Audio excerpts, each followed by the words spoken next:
Well, hello, this is Morgan with another live video coming at you. And today I am here live in the wintry regions of the mountains of Idaho to talk about 4 things that are essential to be successful, 4 areas of your life and your career to work on if you want to be successful in a research career or pretty much in anything.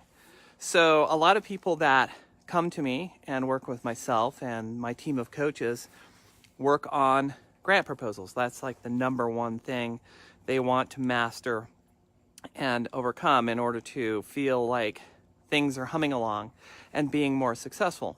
And that's awesome and that's important. But I've been working with people on a lot of other areas where they have struggled as well, and sort of recently boiled this down to these 4 areas. And I want to share those with you now so you can recognize which other areas, apart from just the grant writing, that you might want to pay some attention to. Again, apart from the grant writing. I think I already said that. So we can be in the departments of redundancy department.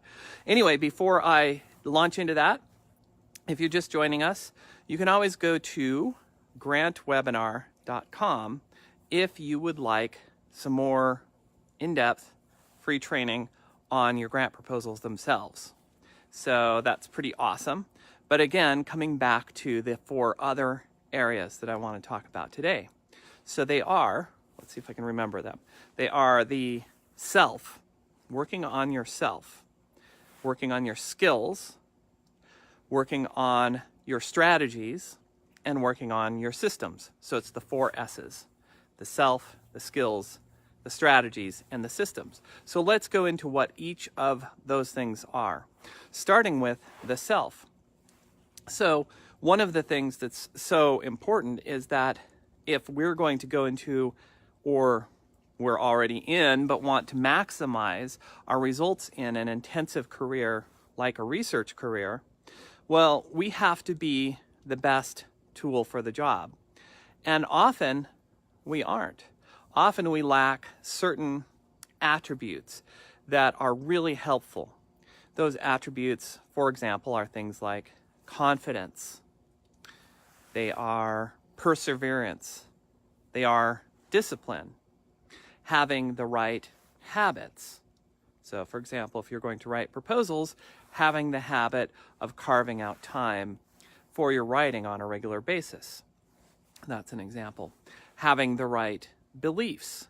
So if you believe that grant funding is really hard to come by and have certain other beliefs in combination with that, then you might struggle getting funding much more than somebody who has a different set of beliefs that is like, hey, there's still lots of grant funding out there and all I've got to do is find a way to get me some. So yeah, we speak all official like here on this channel. So those are some of the things to work on in yourself. And what I've discovered working with clients, I used to think I could just teach them these grant writing skills and boom, voila, it would all be solved and they would have grants flowing and it would be awesome.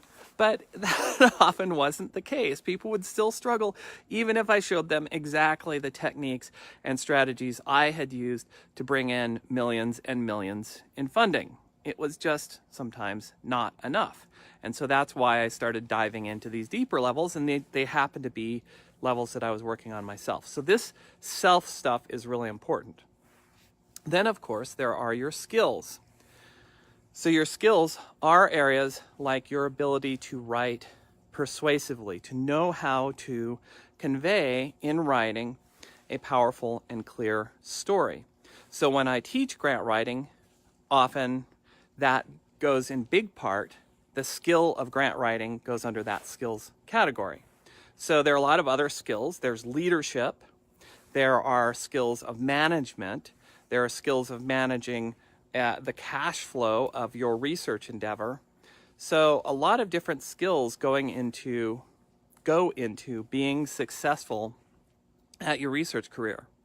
And so all of those, for most of us, need work, because when we go through our training, when we go through graduate school and postdoc and all of that kind of stuff, MD training, if you do that kind of thing, if you're fancy and all that, then that doesn't teach us a lot of those skills. It doesn't teach us about leadership or managing a research lab, managing people, managing staff, and all of those things, as well as the persuasion and the ability to sell your ideas, are super important towards your success. So that's the second category.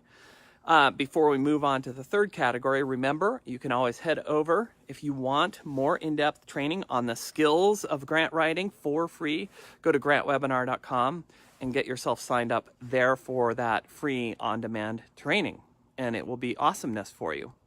So the third category is the strategies.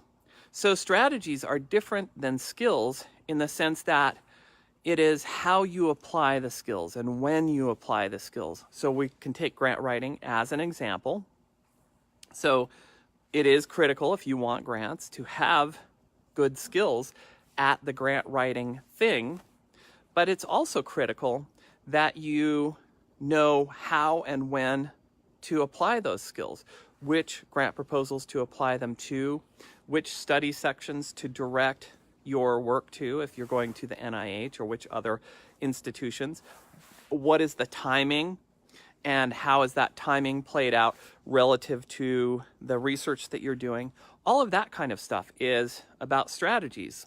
And in some of the grant writing training that I do, we talk about the strategies in addition to working with you on the skills development.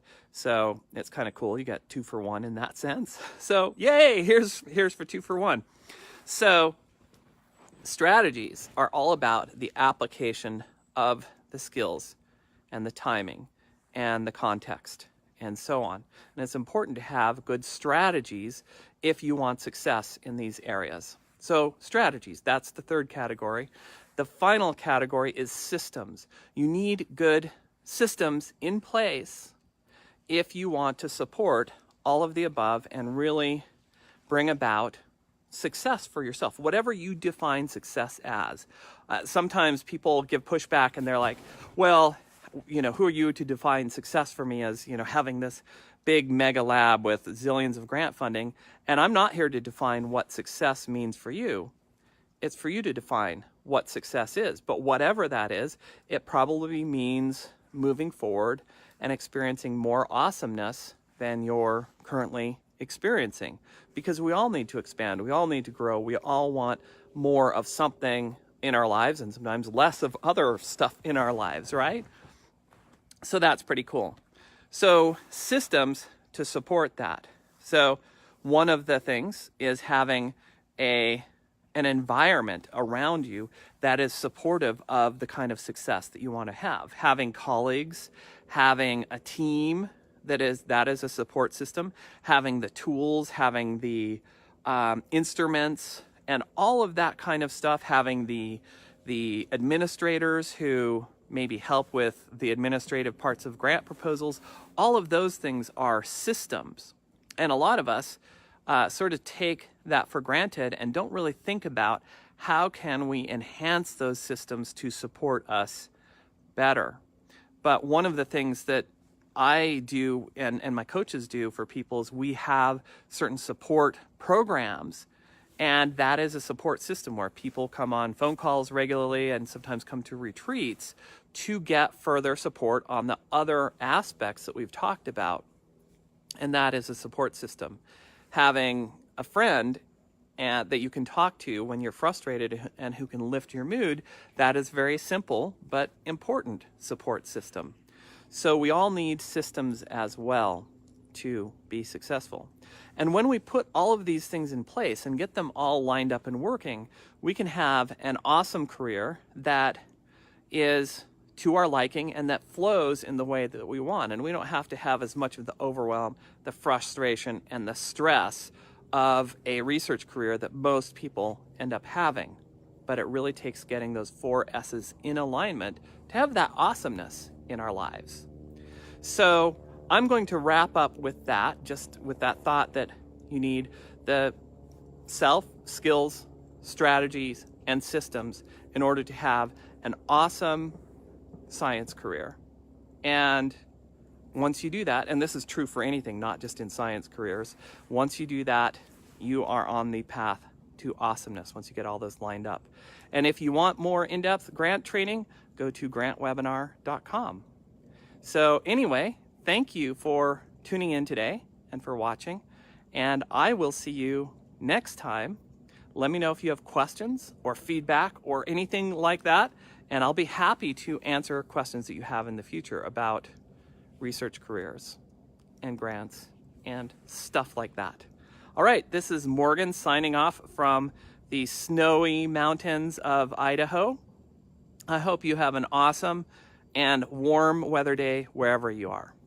Okay, see you later.